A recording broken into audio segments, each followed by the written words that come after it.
신약성경 요한계시록 8장입니다. 요한계시록 8장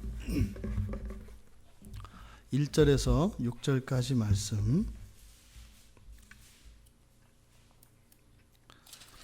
우리 같이 한 목소리로 요한계시록 8장 1절에서 6절까지 같이 읽겠습니다. 일곱째 인을 떼실 때에 하늘이 반 시간쯤 고요하더니 내가 보매 하나님 앞에 일곱 천사가 서 있어 일곱 나팔을 받았더라. 또 다른 천사가 와서 제단 곁에 서서 금 향로를 가지고 많은 향을 받았으니 이는 모든 성도의 기도와 합하여 보좌 앞 금 제단에 드리고자 함이라. 향연이 성도의 기도와 함께 천사의 손으로부터 하나님 앞으로 올라가는지라. 천사가 향로를 가지고 제단의 불을 담아다가 땅에 쏟음에 우레와 음성과 번개와 지진이 나더라. 일곱 나팔을 가진 일곱 천사가 나팔 불기를 준비하더라. 아멘.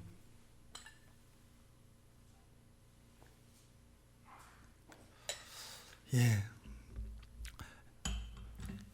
7장의 끝은 이제 성도들에게 성도들의 옷을 어린 양의 피로, 어린 양의 붉은 피로 성도들의 옷을 빨아서 흰 옷으로 입혀주었다, 이렇게 되었습니다. 근데 이때 흰 옷을 입었다라고 하는 것은 그 색깔을 의미하는 것이 아니라 정결케 된 것, 거룩하게 된 것을 의미하는 것이죠. 그래서 이게 흰 옷을 입은 사람들, 그 사람들은 더 이상 배고픔이 없을 것이고 더 이상 갈증도 없을 것이고 해와 같은 그런 뜨거운 기운도 털끝 하나 사르지 못하게 되었다. 흰 옷을 입었다는 것이 그런 의미입니다. 그런데 그렇게 되신 이유가 무엇이라는 거예요? 목자이신 예수 그리스도께서 우리를 생명수 있는 생명수 샘으로 인도하여 주시기 때문에, 또 하나님께서 그러니까 모든 눈물을 씻어 주실 것이기 때문에 그렇게 된다라는 겁니다. 마치 앞으로 일어날 이런 환난과 재난 속에서 하나님이 택하신 그 백성들에 대한 안전장치를 하신 것, 그것이 7장에 있는 내용이었습니다. 그리고 이제 8장에서 마지막 인을 떼시는 겁니다. 그래서 일곱째 인을 떼실 때에, 우리가 읽은 1절에서 6절까지의 대량의 내용은 그런 거죠. 주님께서 일곱째 인을 떼실 때, 딱 떼시는 그 순간에 어떤 일이 일어났다는 거예요? 하늘에 반 시간쯤에 고요함이 있었다는 겁니다. 반 시간쯤에 고요함, 아무 소리도 들리지 않는 그런 정적이 있었다는 것이고, 근데 그 고요함 속에 보니까 하나님 앞에 7명의 천사가 서 있더라는 겁니다. 아무 소리는 들리지 않습니다만 이렇게 사진과 같이 요한에게 보여진 겁니다. 그리고 그 천사들에게 7 나팔이 주어진다. 그래서 천사들이 한 천사가 나팔 하나씩을 들고 서 있는 겁니다. 근데 그때 또 다른 천사가 오는 거예요. 그러니까 이 천사들이 지금 7 나팔을 받고 또 저 다른 천사들이 오고 하는 데는 아무 소리가 없습니다. 눈으로 이렇게 시각적인 보임은, 이미지는 있습니다만 아무 소리는 없습니다. 그런데 그때 갑자기 다른 천사 하나가 오는 거예요. 근데 그 천사의 손에는 황금 향로, 이렇게 황금 향로가 들려져 있었는데, 그 황금 향료를 들고 천사가 딱 와서 보좌 앞에 가서 많은 향을 받았다. 그래서 그렇게 받은 이유는 성도의 기도와 합하여 제단에 드리고자 함이었다. 그런데 그때 이제 향의 연기, 향연이 이제 하나님 앞으로 싹 올라갑니다. 이 소리는 없어요. 근데 그리고 난 후에 천사가, 그러니까 그 향로를 가져갔던, 그 황금 향로를 가지고 왔던 그 천사가 거기 이제 가져온 향로, 황금 향로에다가 제단에 있는 불을 담아요. 그리고 그것을 땅에 집어 던졌다는 겁니다. 그러자 우레와 음성과 번개와 지진이 땅에 있었고 그때 7 천사가 나팔 분지를 준비했다. 이게 지금 우리가 읽은 내용입니다. 이게 참 엄청난 이야기죠. 그런데 저는 이 계시록을 읽으면서 정말 감사한 게 그겁니다. 설교자로 불러주신 것이 너무 감사하다. 설교자로 불러주신 것이 너무 감사하다. 그리고 우리 평촌 광야교회에서 설교할 수 있는 설교자로 불러주신 것이 감사하다. 하여튼 제가 이곳에서 신앙생활을 하면서 느끼는 가장 큰 은혜고 가장 큰 감사입니다. 요한이 보았던 이 장면에 대한 이 기록이 오늘 우리들에게 큰 은혜의 말씀이 되기를 바랍니다. 그래서 그 진리가 우리를 뚫고 들어와서 우리를 바꾸고 우리의 인생을 변화시키는 그런 능력의 말씀이 되기를 바랍니다. 마치 지금 이 장면은 이 땅의 성전에서 이루어지는 어떤 제사의 한 장면과 같이 보여져요. 그러잖아요.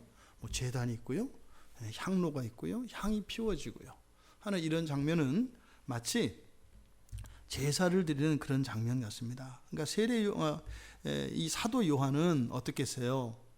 사도 요한은 필시 어렸을 때에 성전 제사를 봤을 거예요. 왜냐하면 유대인들은 자녀들을 교육시키기 위해서라도 성전에 데리고 갈 것이고 참여한 적이 있었을 가능성이 매우 많습니다. 그러니까 아마 그 장면을 보면서 우리는 이런 제사 장면 하면은 이렇게 지방 쓰고 이렇게 집에서 제사 드리는 장면이 생각나지만 성전에서 하나님 여호와 하나님께 제사 드리던 그 장면이 이 사도 요한에게는 기억에 있을 겁니다. 아마 그 기억을 떠올렸을 법합니다. 그런데 그때 땅에서 즉 자기가 어렸을 때 드렸던 것과 또 배워서 보고 듣고 알았던 이런 모든 구약의 제사법을 통해서 계시되어진 이 제사의 의미가 무엇인지 알았을 거예요. 왜요? 땅에서 드리는 이런 제사들은 장차 하늘에서 드려지는 그 원형의 모형으로서 주어진 것이기 때문에 이 하늘에서 드려지는 이 참제사를 보았을 때 요한은 그 진리를 깨달았을 것이다. 대략 살펴보았던 그 본문을 한 절씩 우리가 살펴보기로 하겠습니다. 먼저 7째 인을 떼실 때 1절에서 하늘이 반 시간쯤 고요했다. 주님이 두루마리에 있는 이제 마지막 7개의 봉인 가운데 이제 남아있는 마지막 봉인, 그 7번째 봉인을 떼셨습니다. 그런데 이때 하늘에 큰 변화가 일어났다는 겁니다. 지금 떼실 때에 하늘이 반 시간쯤 고요하더니 이렇게 되어 있으니까 여기 지금 안 나타나는 게 뭐냐면 되었다, 변했다라는 말이 안 나타나고 있어요. 그러니까 우리말 성경에 치명적으로 본문의 말씀을 우리가 온전히 이해하는데 방해가 되는 몇몇 번역들이 있어요. 그것이 하나 뭐냐면 그 단어 가운데 하나가 뭐냐면 되다라고 하는 단어예요. 되다. 이거를 학생이 되다, 학생이다 달라요. 그죠? 학생이 되다 그럼 어떤 거예요? 그 이전까지는 학생이 아니었다가 학생이 된 것을 말해요. 학생이다 라고 하는 것은 현재의 그 신분 상태를 나타내죠. 근데 우리말 성경에서는 이 되다라는 말과 이다라는 말을 한꺼번에 같이 사용을 합니다. 그러니까 이 되다라는 말에는 어떤 의미가 있어요? 어떤 힘이, 어떤 작용이 거기에 가해진 것을 말해요. 그 부분이 잘 안 드러나요. 지금 여기서 고요하다, 반 시간쯤 고요했다라고 할 때 여기는 고요하게 되었다 이런 뜻이에요. 고요하게 되었다라는 것은 무엇입니까? 그 이전엔 고요하지 않았어요. 어땠을까요? 우리가 이 7장이 중간에 끼어 들어온 건데 그 6장에서 어떻게 끝났어요? 찬양이잖아요. 찬양. 천사들과 장로들과 온 만물이 하나님을 찬양을 했었잖아요. 웅장한 완전한 조화를 이루는 방언이 하나 되어져서 모든 민족이 하나의 찬양을 한다 그랬잖아요. 영적 존재고 사람이고 뭐고 할 거 없이 한 마음 한 뜻으로 온전히 하나님을 찬양하는 일이 있다 그랬잖아요. 근데 여기서 어떻게 된 거예요? 지휘자가 막 지휘를 하다가 지휘봉을 멈춘 거예요. 그러니까 어떻게 돼요? 모든 오케스트라와 합창단의 찬양이 딱 멈춘 겁니다. 이게 지금 하늘이 반 시간쯤 고요하더니라고 하는 거예요. 그러니까 완전하고 아름다운 그 찬양이 막 울려 퍼지다가 딱 멈춘 것을 말한다. 하늘에 있었던 이 완전한 침묵, 이것은 마치 태초에 있었던, 이 세상이 존재하기 이전에 있었던 그때의 그 침묵이 지금까지 계속되어 온 것 같은 착각을 일으키는 그런 무겁고 깊은 침묵이었을 것입니다. 그것이 온 하늘을 가득 채웠습니다. 근데 이때 반시간이라고 하는 표현이 있습니다. 반시간쯤 고요하더니, 그러니까 여기 30분이잖아요, 그죠? 근데 여기서 사용되어진 이 시간이라고 하는 의미는 단위, 정해진 시간을 말해요. 그러니까 우리가 사용하는 시간 개념으로 반시간이면 30분인 거예요. 그렇죠? 근데 우리 학생들이, 대학생들은 이제 학기제를 운영하잖아요. 1학기, 2학기. 우리 이제 중고생도 다 마찬가지네요. 우리나라 이렇게 1학기, 2학기 되어 있잖아요. 그렇죠?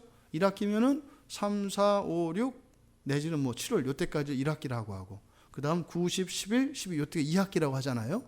그러니까 이렇게 학기를 나타내는, 그러니까 이 단위 시간을 나타내는 말이에요, 이게.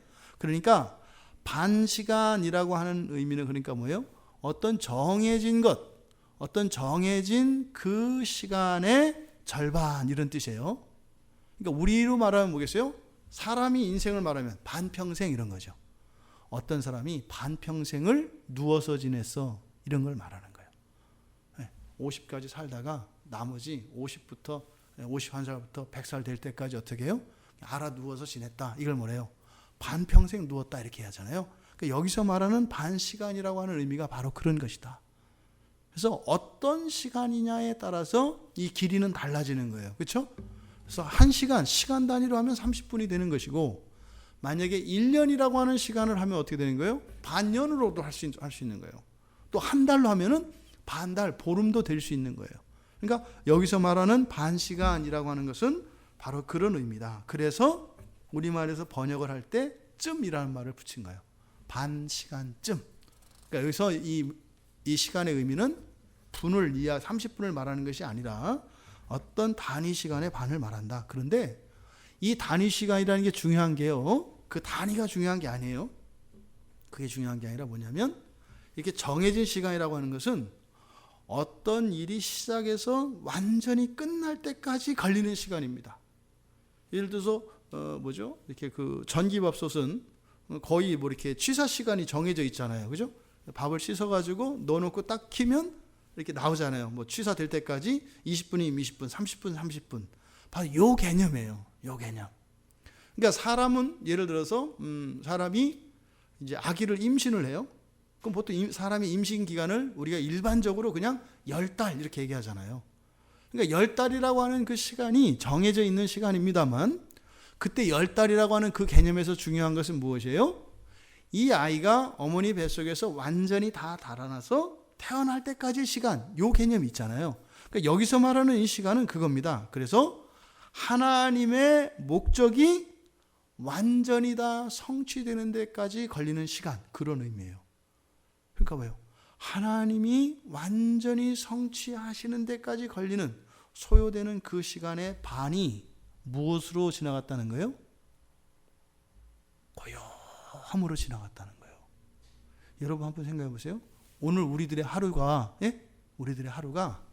하루의 절반이 온 세상에 그냥 고요함으로 지나갔다고 상상을 해보세요. 어떤 느낌이 드시는지 아시겠죠? 아무 소리도 안 나고 움직임도 좀 없는, 그러니까 이 세상에서 소리가 안 나려면 어떻게 돼요? 정지해야 돼요. 모든 게 정지하고, 마치 이 세상이 그림처럼, 그림 속에 세상에 들어간 것처럼 딱 고정이 돼야 소리가 안 나잖아요, 이 세상에서는. 그러니까 하루의 반이 이렇게 딱 고요한 정적이 흘렀다. 이게 그냥 기쁘고 신기하고 이런 게 아니에요. 어때요? 긴장감이 들잖아요. 이게 뭘까? 이게 무슨 일일까? 지금 여기서 묘사되고 있는 이 반시간쯤의 정적이라고 하는 이 분위기가 어떤 것인지 우리가 그렇게 생각해 볼 수 있습니다. 그러니까 이 고요함은 어떤 거예요? 하나님이 만드신 고요함이라는 거예요. 하나님이 만드신 고요함. 예수님이 일곱째 인을 떼셨을 때 그러니까 하나님의 목적을 완성시키기 위해서 맨 처음에 하신 일이 뭐라는 거예요? 고요함이라는 겁니다. 이 두루마리에 하나님이 장차 되어질 일, 그 일들이 다 기록되어 있다고 그랬잖아요. 사실 마지막 인을 뗀 거 아니에요. 그럼 그 안에는 하나님이 하실 모든 일들에 대한 기록과 모든 것이 다 있지 않습니까? 근데 그 마지막 인을 딱 떼셨을 때, 그러니까 뭐예요? 하나님이 하실 일이잖아요. 일들이 다 기록될 거 아니에요. 근데 거기에서 맨 처음 우리가 그러니까 요한이 발견한 것은 무엇이었다? 고요함이었다. 고요함. 그러니까 하나님이 어떤 일들을 지금 성취하실 일들을 두루마리에 다 기록되어 놓는데 일곱째 인을 딱 뗐는데 그때 하나님께서 하늘을 완전히 고요한 상태로 바꾸셨다는 말씀이에요. 이게 무슨 의미일까요? 요한은 그 까닭을 정확히 알 수 없었으니까 가만히 서 있었겠죠. 조용한데 소리 안 내지잖아요. 그렇죠? 사람들이 시끄러울 때 조용히 시키는 방법이 두 가지가 있어요. 엄청나게 큰 소리로 조용히 이게 외치는 방법이 있고, 또 하나는 작은 소리로 조용히 하라고 하는 거예요. 조용히 해. 그러면은요 안 들리잖아요. 그러니까 그걸 듣기 위해서 다 목소리를 낮춥니다. 더 작게 이제 조용히 하라고. 그렇게 하면 그것 때문에 입을 다물어요. 그러니까 여기서 지금 갑자기 조용해지니까 어떻게 했어요? 요한도 침도 못 삼키고 조용히 이렇게 두리번 했을 것 같아요. 제 생각으로는. 근데 여러분 보세요. 요한은 이게 도대체 무슨 일인가 했겠습니다만 이 침묵, 이 정적을 만드신 하나님은 어떠셨을까요? 그걸 만드신 하나님이니까 그 이유를 다 알고 있지 않겠어요. 하나님은. 그러니까 하나님이 그렇다고 그래서 지금 앞으로 무슨 일을 할까 이렇게 궁리하셨을까요? 그러지 않아요. 왜요? 창조 이전에 하나님은 모든 것을 완벽하게 다 계획해 놓으신 그 작정이 있어요. 그러니까 하나님이 지금 뭐가 생각이 안 나서 우리처럼 이렇게 지금 뭐 까먹어가지고 이렇게 건망증 때문에 가만히 이렇게 생각하신 것도 아니고, 아직 결정하지 못한 게 있어서 앞으로 뭘 해야 될지 뭘 찾아내기 위해서 조용하신 것도 아니다 이 말이에요. 그러니까 여기는 분명히 특별한 이유가 있을 거다. 그러니까 하나님이 반드시 이루실 그 거룩한 일들을 이루시는 전체의 그 시간의 반을 하나님이 어떻게 하셨다고요? 침묵으로, 고요함으로 반의 시간을 지나가게 하셨다는 거예요. 저는 이 대목을 그 하나님의 구원의 경륜과 그 하나님의 사랑이라고 하는 측면에서 하나님께서 이 침묵, 이 고요함을 만드신 그 이유가, 저는 이 세상 죄인들에게 베풀어 주시는 하나님의 마지막 기다림의 시간이라고 생각을 하게 돼요. 하나님은 기다리시는 하나님이거든요. 근데 영원히 기다리시는 게 아니에요. 마지막 때가 있어요. 마지막 때. 그때가 오기 전까지는 영원히 기다려 주시는 하나님이시지요. 그런데 지금은요, 그 마지막 때를 향해 가고 있어요. 그 마지막 때에 성취하실 하나님의 일들이 지금 대기하고 있어요.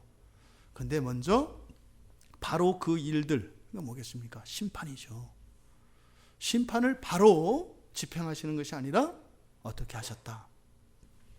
숨 고르기를 하는 것처럼 멈추셨다. 근데 그게 뭐예요? 반이에요, 반. 모든 시간, 하나님이 심판하시는데 소요될 그 모든 시간을 심판에 쏟으시는 것이 아니라 심판에 소요될 그 모든 시간에 반만 쓰셨다는 거예요. 반은 유보하시는 거죠. 유보하시는 거예요. 뭐겠어요? 기다리시는 겁니다. 하나님이 기다리시는 겁니다. 그러니까 어쩌면 이 세상에 베풀어지는 하나님의 참으심이라고 하는 이 호의가 마지막으로 펼쳐지고 있는 장면이 바로 하늘에서의 이 고요함, 이라고 생각을 합니다. 예수님이요, 이 땅에 오셨을 때 이제 공생애를 나오시면서 뭐라고 하세요? 때가 찼고 하나님의 나라가 가까이 왔다라고 해요. 때가 찼고 하나님 나라가 가까웠다. 바로 그때 예수님이 말씀하셨던 그 때가 오기 전에 지금 하늘에는 고요함이 흐르고 있는 겁니다. 또 누가복음 21장에서 예수님께서 말씀하세요. 이런 일들이 일어나거든. 하나님 나라가 가까이 온 줄로 알아라. 그러니까 그 징조에 대해서 얘기하는데 그 마지막 때에서 이야기합니다. 또 예수님이 제자들을 파송하시면서 복음 들고 가라고 해요. 그랬는데 이 제자들의 말씀을 받아들이지 않는 자들, 즉 복음을 들고 온 제자들을 영접하지 않는 사람들을 보거든 어떻게 하라 그래요? 떠나라 그래요. 떠나라고. 거기서 막 이렇게 설득하고 이러라는 게 아니라 그냥 떠나라 그래요. 떠날 때 어떻게 하라? 신발의 먼지를 털어버리라 그래요. 그리고 그들에게 마지막 말씀을 전하라고 합니다. 그게 뭘까요? 하나님 나라가 가까이 온 줄 알아라 라고 마지막 선포를 하고 떠나라는 거예요. 영접하지 않는 자들에게도. 바로 그 때를 이야기하는 겁니다. 그러니까 바로 그 때가 오기까지, 오기까지의 그 시간의 반을 마지막으로 기다려주고 계신다. 그러니까 하나님의 진노의 잔이 부어질 때 그 감당해야 될 고통과 고난의 시간이 반만 부어지는 것입니다. 이 세상에서 주어지는 돌이킬 수 있는, 회개하고 하나님 앞으로 돌이킬 수 있는 그 마지막 시간이 다해가고 있는 겁니다. 이 분위기는 창세기 1장 2절에 그 분위기하고 비슷해요. 태초의 혼돈과 흑암이, 그 어둠이 깊었을 때 성령께서 수면 위를 운행하시잖아요. 그리고 나서 하나님의 창조가 시작되거든요. 그때. 그러니까 첫 창조 때에도 하나님이 이제 빛이 있으라고 명하시기 전에 바로 수면 위를 성령이 운행하실 때 그때도 그 침묵이 있었습니다. 그러니까 지금 여기에서도 그 침묵이, 그 고요함이 그때의 분위기와 매우 유사한 그런 분위기를 나타내고 있습니다. 그때 2절에서 요한이 본 게 있습니다. 두 가지를 봤죠. 하나님 앞에 7 천사가 서 있는 것을 보았고 또 그들이 7 나팔을 받는 것을 보았습니다. 그러면 7 나팔을 받은 이 천사들에 대한 이야기가 곧바로 나와야 되는데 그 이야기는 껑충 뛰어서 6절에 가서 나옵니다.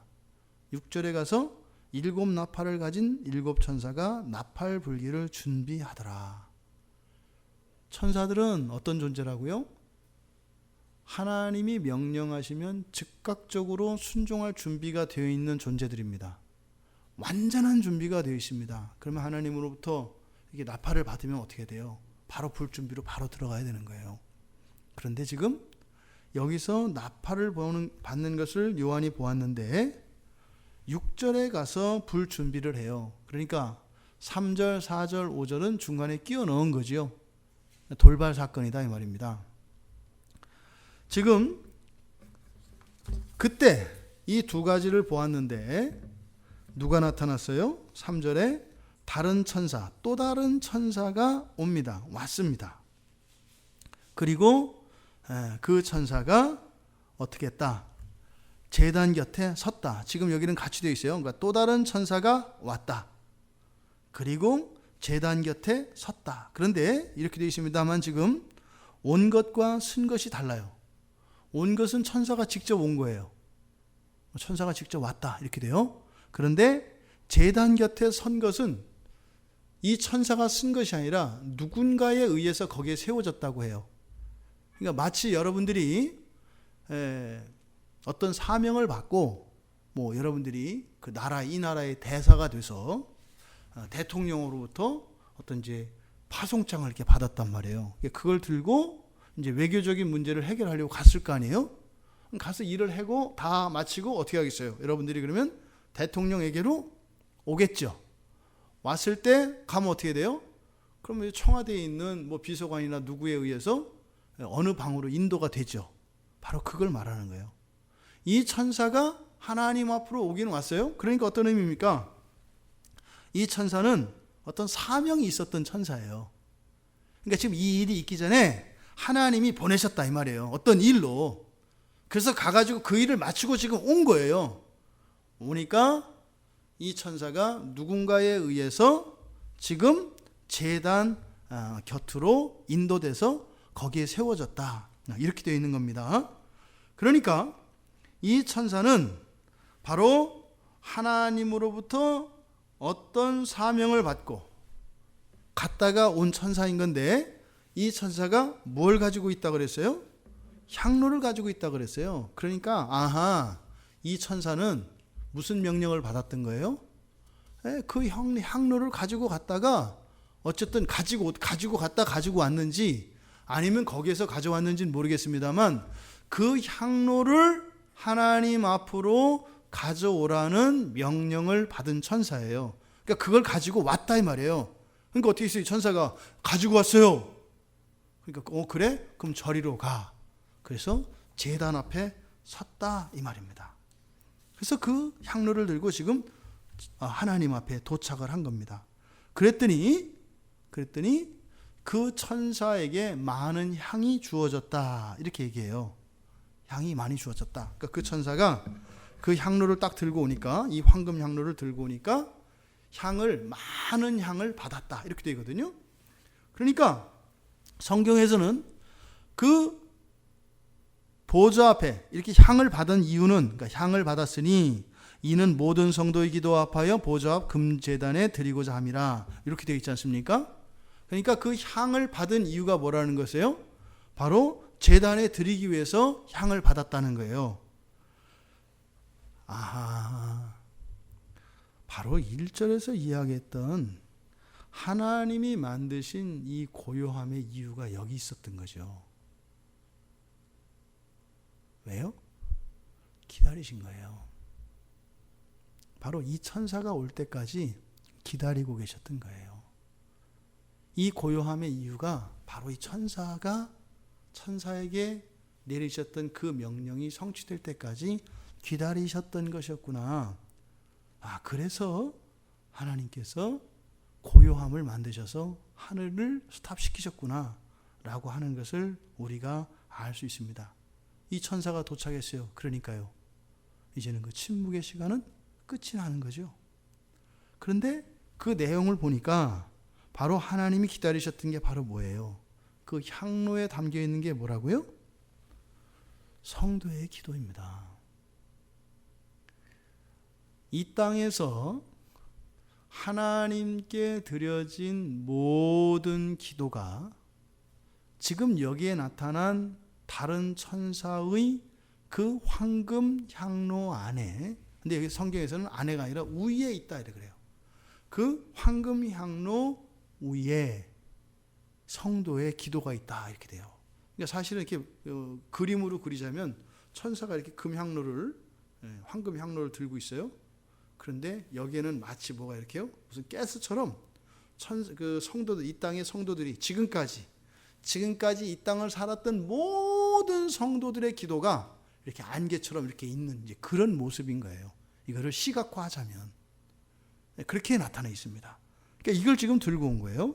그러니까 하나님이 지금 마지막 심판의 일을 하시기 직전까지, 그러니까 마지막 순간에 하나님이 심판을 하실 그 마지막 순간에 바로 하나님께 드려지는 게 뭐라는 거예요? 성도들의 기도다라고 얘기를 하는 겁니다.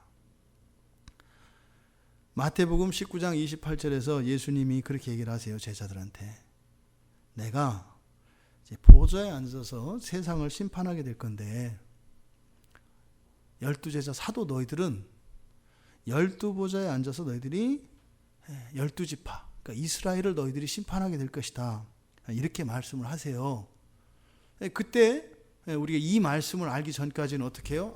그러면은 서류 이렇게 심판할 서류 덩어리들이 쭉 있는데 그걸 이렇게 딱 나눠가지고 제자들한테 나눠주고 이게 사건들을 하나하나 이렇게 해서 전담하는 거구나 이렇게 생각을 한단 말이에요. 근데 지금 여기에서 이 하늘에서 일어난 이 일을 보니까 이런 거였구나. 성도들의 이 기도가 하나님이 심판하시는 그 심판의 일에 어떻게 한다는 거예요? 영향을 미친다는 거예요. 이게 성도들의 기도입니다.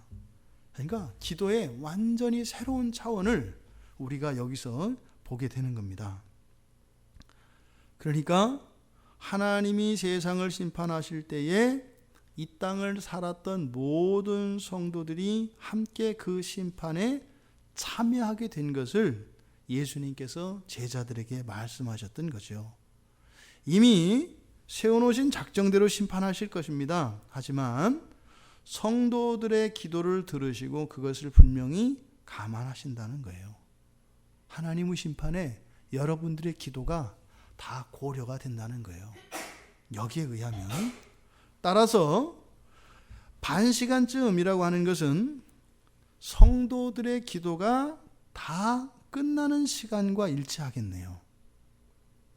그 침묵의 이유가 그 천사가 향로를 가져오는 것인데 그 향로의 궁극적인 내용은 뭐예요? 성도들의 기도란 말이에요.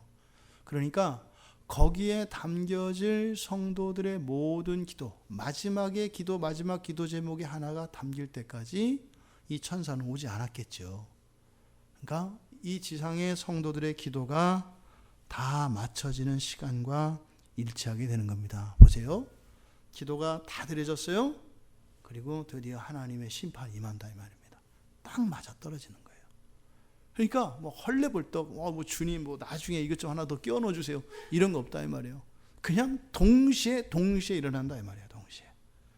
그래서 이 기도의 의미와 이 목적 그리고 기도의 능력 그 효과가 무엇인지 여러분들이 한번 되새길 수 있는 시간이 되기를 바라고요.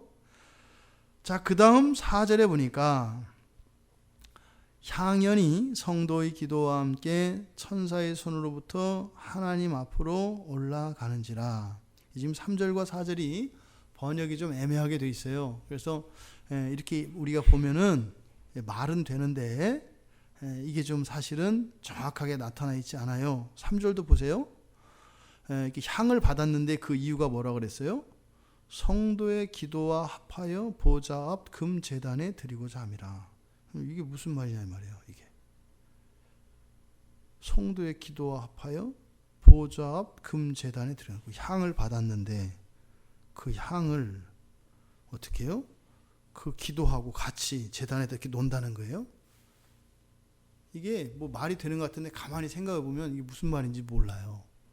그러니까 이거를 그대로 번역하면 그런 겁니다. 보좌 앞에서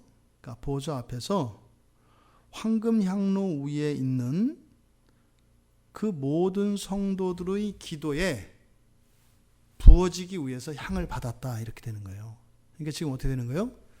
향로 위에 성도들의 기도가 이렇게 있다 그랬잖아요. 거기에 이 향이 딱 부어져요. 그럼 어떻게 된다는 거예요? 불이 붙어요. 불이 붙어서 이게 연기가 돼서 올라갑니다. 지금 그것을 이야기하는 거예요. 그러니까 성도들의 기도를 이 향로와 함께 가져왔는데 많은 향을 받아요. 근데 이 향은 왜 받았다? 이 기도 위에 놓이기 위해서 이렇게 돼 있어요. 부어지기 위해서 그걸 받았다. 그런데 그것이 하나님 앞에서 일어나는 일입니다. 여기서 금제단이라고 하는 이 금은 없어요. 본문에는 없습니다. 이거를 이렇게 이제 이렇게 해석을 하려고 하다 보니까 이렇게 이제 꺾이는 거예요. 금제단이라고 할 때 금이 없습니다. 그러니까 금제단에 드리는 것이 아니라 향은 기도에게 주어진다 이렇게 돼 있어요. 많은 향을 받았는데 이 향은 기도에게 주어진다 이렇게 돼 있어요. 어디에? 보좌 앞에서 이렇게 돼 있어요. 보좌 앞에서 기도에게 드려진다 이렇게 돼 있어요. 그러니까 뭐예요? 기도와 성도들의 기도와 향이 합하여진다 이 말이에요. 그렇게 해서 그게 어디로 간다? 제단에서 성도의 기도와 성도의 기도에게 향이 주어진다 이렇게 돼 있어요. 그 다음에 4절에 가니까 어떻게 돼요? 향연, 연은 뭐예요? 연기예요. 그러니까 향과 성도의 기도가 만나니까 거기서 불이 붙는 거예요. 그래서 성도의 기도가 태워지면서 그게 뭘로 바뀌어요? 연기가 된다 이 말이에요. 그래서 이 향과 기도가 만나면서 생겨나는 연기, 이걸 향연이라고 한 거예요. 그래서 그 향연이 천사의 손으로부터 이렇게 돼 있어요. 여긴 정말로 이렇게 해석이 너무 많이 잘못됐어요. 천사의 손으로부터는 뭐냐면 기도예요. 천사의 손으로부터, 그러니까 천사의 손에 향로가 있잖아요, 그죠? 그리고 향로에 성도의 기도가 있어요. 거기에 그 성도의 기도에 향이 부어지니까 연기가 됐다 그랬잖아요. 그래서 하나님 앞에서 그 제단에 이 천사가 섰는데 그 제단에 향로를 들고 딱 섰고 받은 향을 부으니까 거기서 어떻게 됐다? 연기가 돼서 그냥 위로 올라갔다는 거예요. 하나님께 드려졌다는 게 아니라 그냥 위로 올라갔다 이렇게 돼 있어요. 그 일이 어디에서 일어났다? 하나님 앞에서 그 일이 일어났다 이렇게 되어 있는 겁니다. 그러니까 여기서 우리들이 이 지상에서 보통 우리가 제사를 드릴 때 제물을 태워요. 누구께 드려요? 하나님께 드리잖아요. 그러니까 지상에서 올라가는 것은 무엇을 의미해요? 하나님께 드리는 걸 의미하잖아요. 근데 여기는 지금 어디예요? 지상이 아니라 천상이에요. 천상. 그러니까 그 천상에 또 천상에 하나님이 계신 게 아니다 이 말이에요. 그러니까 하나님 앞에서 다 일어나는 일이에요. 그러니까 여기서 말하는 위로는 단지 그냥 위로 올라간 것을 말해요. 그러니까 중요한 것은요, 이제 뒤에 보면 이 향단에서, 이 향로에 담아서 가지고 온 성도의 기도가 향과 함께 합해져서 뭐로 변했다? 연기가 되었다. 연기가 돼서 올라갔다. 이건 무슨 말이에요? 하나님이 그냥 받으신 걸 말해요. 지금 그래서 여기서는 그 성도의 기도와 성도의 기도와 향이 합해져서 연기가 되어 올라갔다는 사실, 이게 중요하다 이 말이에요. 그래서 하나님께 드려졌다 이렇게 돼서는 본문에서 말하고자 하는 의미가 오히려 희석되어 향이 올라갔다. 이것은 지금 뭘 말하고자 하는 바냐면요, 향로가 있어요. 이 향로는 본래의 목적이 있겠죠. 그렇죠? 본래의 목적이 있어요. 이 향로는 두 가지 목적을 가지고 있는 향로였다는 것을 알아요. 첫 번째 뭐겠어요? 성도들의 기도를 담아서 가지고 오는 거예요. 이게 1차적인 목적이에요. 이 향로가 있는. 두 번째, 가지고 오면 하나님께서 향을 주실 거예요. 그럼 그 향을 여기다 부으면 어떻게 돼요? 그것이 함께 연기가 되어서, 즉 하나님이 받으신다 이 말이에요. 그러면 이 향로가 첫 번째 목적, 첫 번째 사명을 다한 거예요. 그럼 끝났죠? 성도들의 기도가 연기가 돼서 올라갔잖아요. 이제는 여기 뭐가 있어요, 없어요? 없어요. 그러니까 뭐예요? 그 다음번 여기에 담길 뭐가 있는 거예요. 그러니까 여기서 연기되어 올라갔다라고 하는 것은 이 향로의 첫 번째 쓰임의 목적, 즉 성도들의 기도를 담아서 하나님 앞에 가져오는 것. 향이 됐다, 끝났다 이 말이에요. 그러면은 이제는 비어 있어요. 이해되시죠? 그거를 지금 우리말 성경에는 잘 안 나와 있습니다만 이게 완료형으로 이렇게 쓰여 있어서 이미 향이 주어진 이것이 완료형으로 돼 있어요. 그러니까 이미 이 일이 작정된 거예요. 그래서 이 향로의 역할이 두 가지였다라고 말씀을 드린 겁니다. 이때 향이 뭔지는 잘 모르겠어요. 이 향이 의미하는 게 뭘까? 그럼 이 성도들의 기도가 연기되게 만드는 향, 이게 뭔지는 잘 모르겠어요. 근데 어쨌든 중요한 것은 뭐다? 이 향로가 비워졌고 이 향로에는 다른 것이 담길 수 있도록 되었다. 이것이 중요하다 이 말입니다. 이해되시죠? 바로 뒤에 성경 보면 어떤 얘기가 나와요? 그 뒤에 향로를 가지고 이렇게 나오잖아요. 끝났기 때문에. 그러니까 다음번에 그 일, 그러니까 원래 이 천사는 처음부터 이 천사는 너 이 향로를 가지고 가서 지상에 있는 성도들의 모든 기도를 다 모아라. 그리고 그 다음에 네가 오면 내가 향을 줄 건데 향과 합하여 그것을 나에게 올리고 그 다음에 어떻게 해라? 그 다음에는 제단에 있는 불을 거기다 담아서 땅에 집어 던지라고 하는 사명을 천사가 이미 받았던 거예요. 그게 문법적으로 그렇게 나타나 있어요. 그런데 이 향, 그래서 이 향을 한번 찾아봤습니다. 이 향의 용례가 성경에서 어디 쓰였을까? 이렇게 하면서 이제 발견하게 된 사실이 신약 성경에서, 신약에서 성전에서 하나님께 제사를 드리는 장면이 한 번 나와요. 보통 제사는 구약에서 일어나는 일이잖아요. 그죠? 그러니까 실제로 향을 피우고 드리는 제사, 요 이야기가 누가복음 1장에 나옵니다. 한번 봐보세요. 누가복음 1장.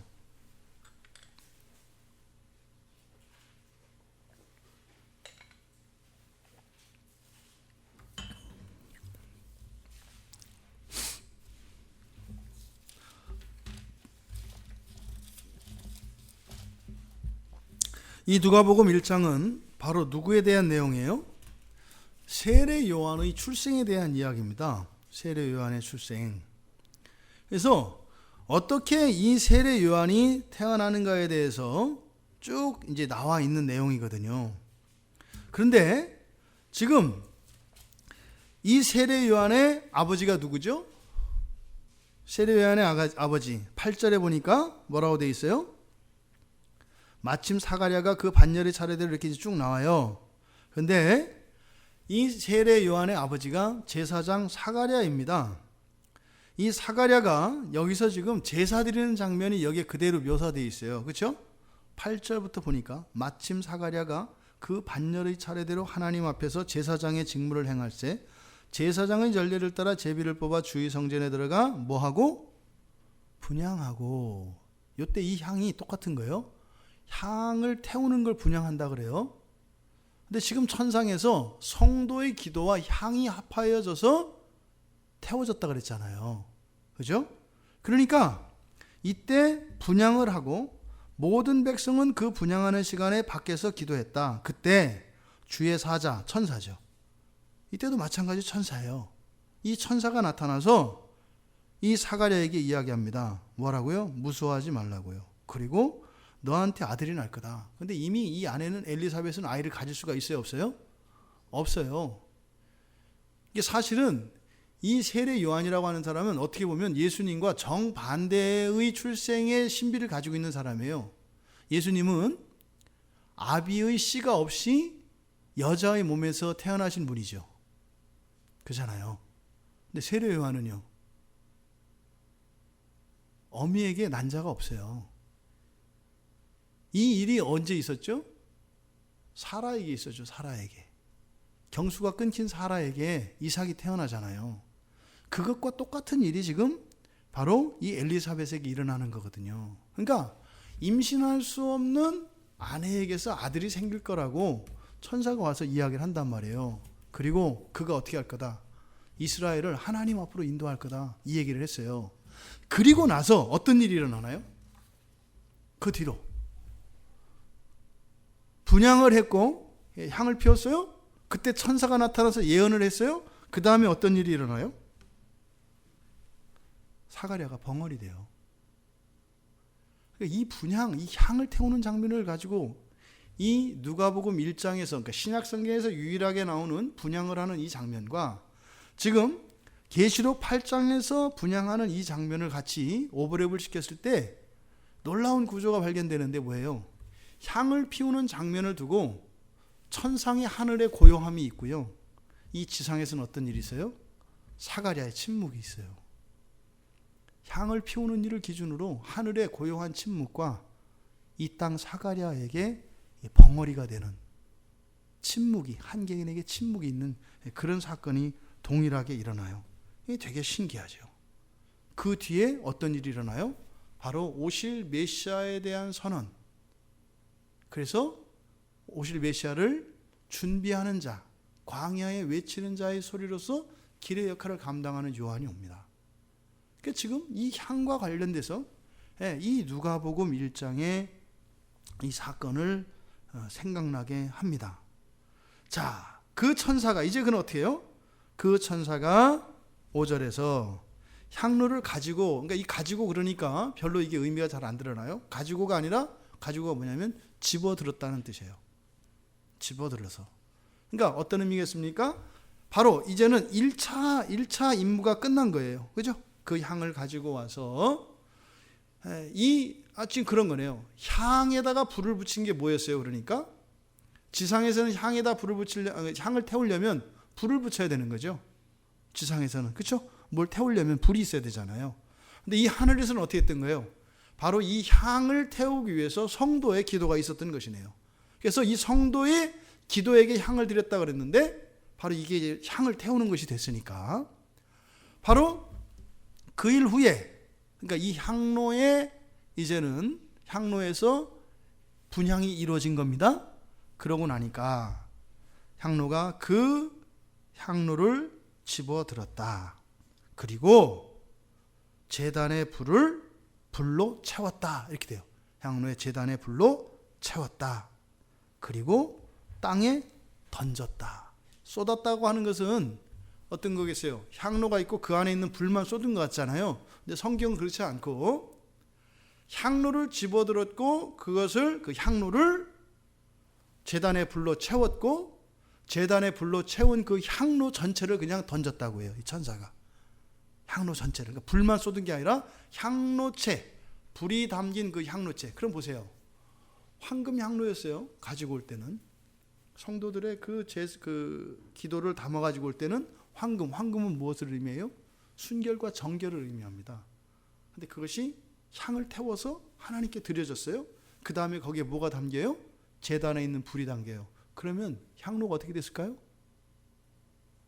시뻘겋게 변했겠죠. 황금 향로였겠지만 그 불이 담겼으니까 시뻘겋게 변했을 거 아니에요. 그게 하늘로부터 땅에 던져지는 겁니다.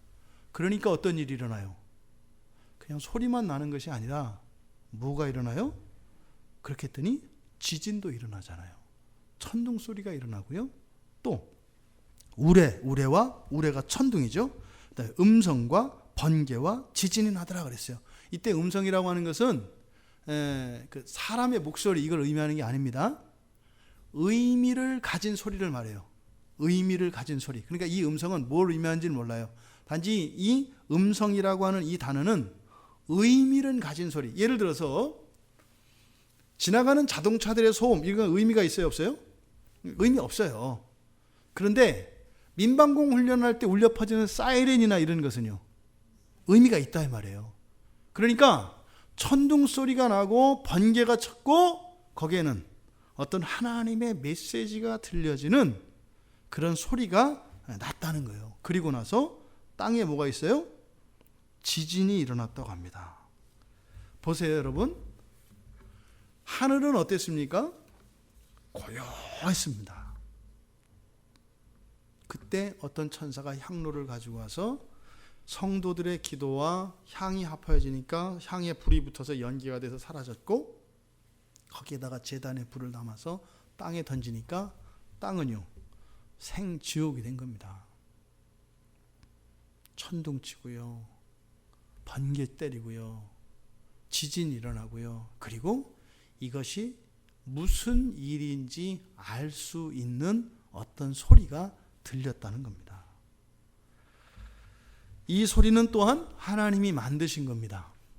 무엇인지는 모르겠습니다만 의미 있는 소리로서 하나님이 메시지를 전달하시는 겁니다.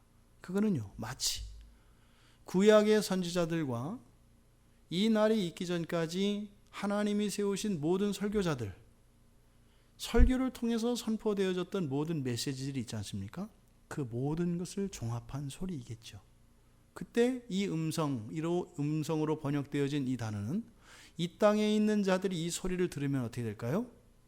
구약 성경에 기록된 모든 선지자들의 경고의 메시지와 설교자들을 통해서 설교되었던 그 설교에 대한 설교에 담겨 있는 참다운 하나님의 말씀이 다 깨달아질 것입니다. 그때는 설교가 들리고 안 들리고가 없어요. 다 알게 된다는 거예요. 이게 무슨 일인지 다 알게 된다는 거예요. 하나님이 목적하신 일, 심판이죠. 그러니까 이 천사가 와서 성도들의 기도로 향을 태워서 하나님께 올려드리고 제단의 그 향로에다가 제단의 불을 담아 던진 것, 그 엄청난 소리가 이 지상에 일어납니다. 이게 뭐겠어요? 바로 2절에서 끝났던 7 나팔을 받아 들고 서 있던 천사들에게는 이게 신호인 거죠. 3절에서 5절까지 이 내용이 바로 7 나팔을 받아든 천사들이 기다리고 있었던 신호탄입니다. 그래서 6절에서 7 나팔을 가진 7 천사가 나팔 불기를 준비하더라 이렇게 되어 있습니다. 이제 하나님의 심판이 본격적으로 시작될 겁니다. 이것은 죄로 물든 세상을 불로 정화시키셔서 태초에 하나님이 천지를 창조하시고 다 마치셨을 때 보시기에 심히 좋으셨다고 선언하셨던 그 창조 세계로의 회복, 아니 그것을 능가하는, 그것에서 타락하여 인간에 의해서 잠깐 유보되었던 창조 세계의 더 아름다운 진전, 그것까지 완전히 합하여서 다시 창조하시는 그 일의 시작인 거죠. 바로 이 이야기를 하기 전에 성도들의 마음에 안심을 주시고 평화를 주시고 다시 한번 하나님께서 하실 일들에 대해서 성도들이 오해하거나 겁을 먹거나 두려워하지 않도록 하기 위해서 바로 7장의 말씀이 필요했던 것입니다. 이 이후에 이 세상에 대한 심판이 이제는 진행될 것입니다. 오늘 우리가 함께 나눈 이 말씀을 통해서 여러 가지 깨달음과 배움을 얻을 수 있고 진리들을 건져낼 수 있습니다. 근데 특별히 우리들은 이 가운데에서 기도에 대한 우리들의 생각을 바꿀 수 있기를 바랍니다. 마지막에 하나님이 심판하실 때에 바로 성도들의 모든 기도가 하나님의 마지막 심판에 참여하게 된다라고 하는 겁니다. 이것이 예수님께서 제자들에게 함께 심판하게 될 것이다, 너희들도 심판에 참여하게 될 것이다 라고 했던 그 말씀에 대한 분명한 해석이고 설명이 되는 것입니다. 우리가 보통 기도하면 일반적으로 나에게 필요한 것들, 그리고 내가 지금 겪고 있는 어려움, 이런 문제들, 이것을 하나님께 아뢰는 것, 이것이 이제 1차적인 기도입니다. 그거는 사실은 기독교 밖에도 종교인이라면 반드시 하게 되는 행위가 이 기도입니다. 왜요? 자기가 어떤 신을 섬기고 있다면 그 신으로부터 도움을 구하는 것은 당연한 일이거든요. 그러니까 기도하지 않는 종교인은 없어요. 그러니까 기독교인 말고, 그러니까 기도하지 않는 종교인은 없다 이 말이에요. 이게 어떤 사람이 심지어 기독교인인데 그저 주일에 와서 그냥 한번 예배드리고 가는 정도이고 일주일 내내 단 한 번도 기도한 적이 없다. 자신의 신앙에 대해서 점검해 봐야 됩니다. 이거는 기독교인을 떠나서 이 사람이 과연 유실론자인가 유물론자인가 하는 고민을 해봐야 되는 거예요. 이거는 믿음이 크고 작고의 문제가 아니라 이건 근원적인 겁니다. 모든 종교인들의 가장 공통적인 것은 뭐냐면 기도와 예배입니다.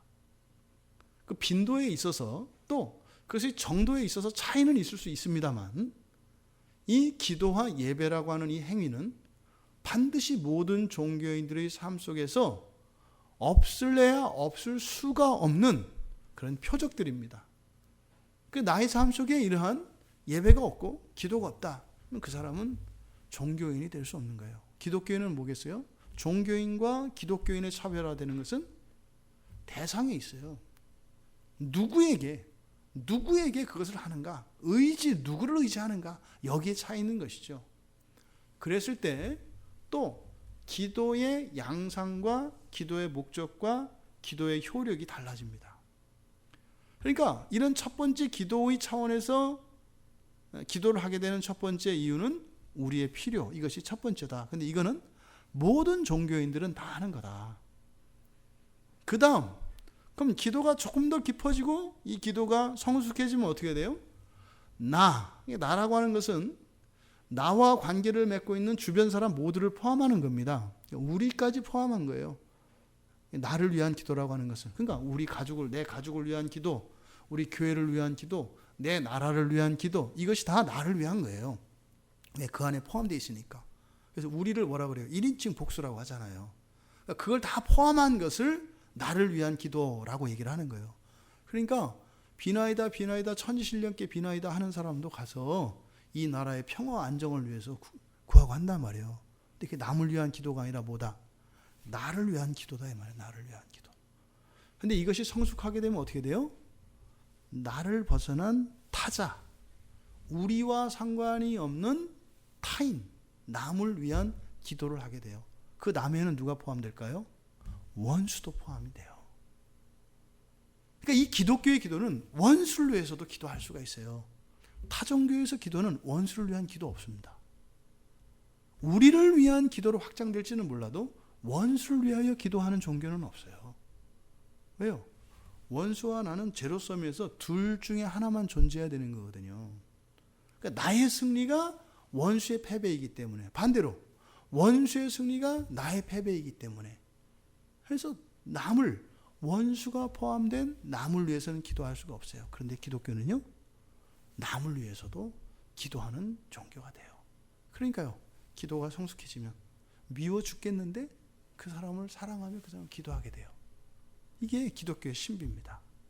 그런데 이 정도가 아니라 오늘 성경을 보니까 바로 이 기독교인의 이 기도의 영적인 차원, 우주적인 차원을 가르쳐주고 있어요. 기독교인의 기도는 무엇에 관계된다는 거예요? 이 세상의 심판에 기여하게 된다는 거예요. 우리들의 기도가, 여러분 생각해 보세요. 여러분 한 번의 기도가 이 세상을 심판하시는 하나님의 심판에 영향을 미치는데요, 그런 일을 위해서 기도하는 것과 그저 이 세상을 살아가는 일을 위해서 기도하는 것, 그 기도의 가치와 의미가 어떻겠어요? 비할 데 없이 차이가 나는 거죠. 오늘 말씀을 통해서 놀라운 진리의 말씀을 우리들에게 주셨습니다. 기도가 무엇인지. 여러분, 그리고 이 믿지 않는 세상과 이 타락한 세상과 믿지 않는 사람들, 그들을 봐서는 지금 당장이라도 심판을 해야 되겠습니다만, 그 심판의 때가 반시간쯤 이렇게 시간이 뒤로 유보되고 있는 것, 무엇 때문에 그렇다는 거예요? 성도들의 기도가 끊이지 않는 한 어떻다? 기회의 시간은 이 세상에 주어지고 있다라는 겁니다. 이것을 우주적인 기도라고 할까요? 영원의 기도라고 할까요?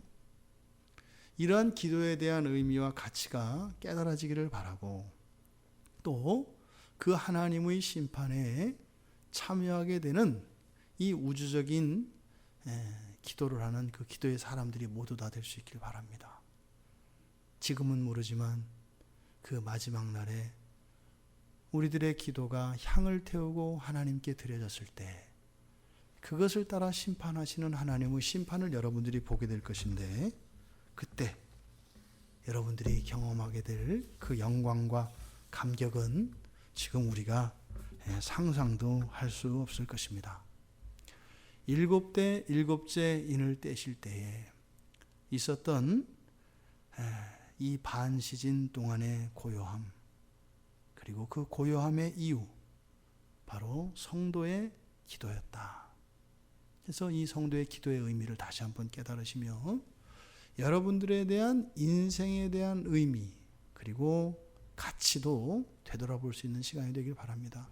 여러분, 절대로 여러분들이 그냥 이름 석자 나 누구.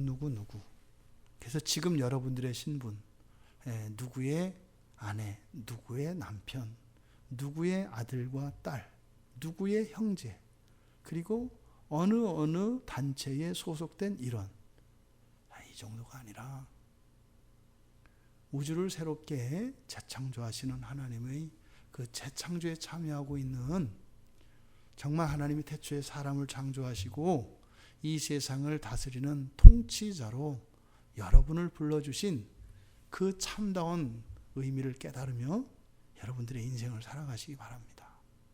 그러니까요, 하다못해 조그만 구멍가게를 하더라도 골치 아프고 속 썩을 일이 많은데 이 우주를 다스리는 여러분들에게 얼마나 많은 걱정과 어려움이 많겠어요.